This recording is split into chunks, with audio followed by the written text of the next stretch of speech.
On June 2, 1953, the eyes of the world turned to Westminster Abbey. Britain was still healing from the scars of World War II. Cities were rebuilding, families were grieving, and hope was fragile.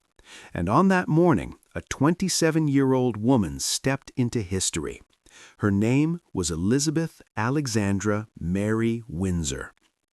As the bells of London rang, Queen Elizabeth II entered the Abbey wearing a simple white gown embroidered with symbols of the nations she would rule.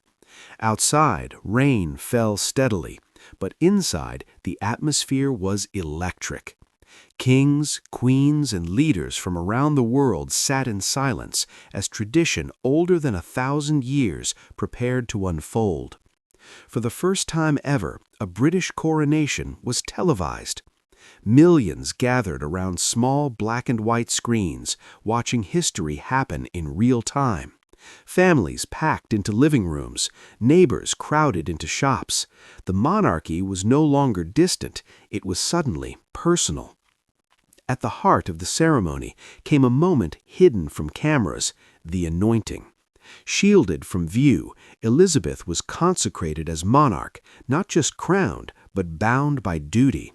It was a sacred reminder that power came with responsibility. Then the crown.